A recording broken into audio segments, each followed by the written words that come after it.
রংপুরে বদরগঞ্জে বিষাক্ত rectified spirit পানে গত ৩ দিনে প্রাণ হারিয়েছেন ৬ জন। অসুস্থ হয়ে আরও বেশ কয়েকজন গোপনে চিকিৎসা নিচ্ছেন। পুলিশ এ ঘটনায় মাদক ব্যবসায়ীকে গ্রেপ্তার করলেও এলাকায় বিরাজ করছে আতঙ্ক ও ক্ষোভ।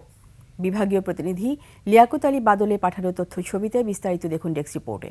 কালার এক্সপার্ট এবং মাইল্ড অন হ্যান্ডস টেকনোলজি সমৃদ্ধ অরিক্স অ্যাডভান্স ডিটারজেন্ট পাউডার আপনার লন্ড্রি এক্সপার্ট।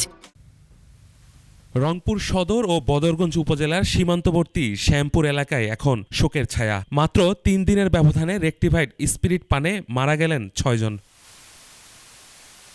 পুলিশ জানায়, গত রোববার রাতে বিষাক্ত রেকটিফাইড স্পিরিট পান করে অসুস্থ হয়ে পড়ে বেশ কয়েকজন। এদের মধ্যে নিজ বাড়িতেই মারা যান বদরগঞ্জের শিবপুর গ্রামের সোহেল, বসন্তপুর গ্রামের আলমগীর হোসেন এবং সদর উপজেলার শ্যামপুর শাহপাড়ার জেনতার আলী।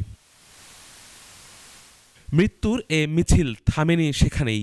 বুধবার মারা যান আরও ৩ জন, রাশেদুল ইসলাম, আব্দুল মালেক ও মানিক চন্দ্র। লোকলজ্জার ভয়ে পরিবারের সদস্যরা কথা বলতে না চাইলেও এলাকাবাসী মাদকের কারবার বন্ধে প্রশাসনের হস্তক্ষেপ চায়।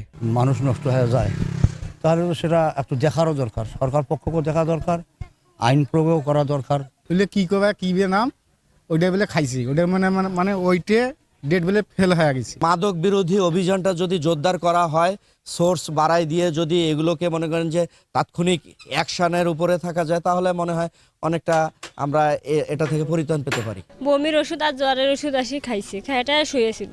ডাক্তার ধরিয়ে নো, ডাক্তার দেখি কছে এখন মেডিকেল নিয়ে লাগবে। ডাক্তার 2টা ট্যাবলেট দিল, টাকা নিয়ে খিলেই নো, এখন খাওয়ার পর এখন মনে করো আর ছেলেকার বাচ্চার পাইল না।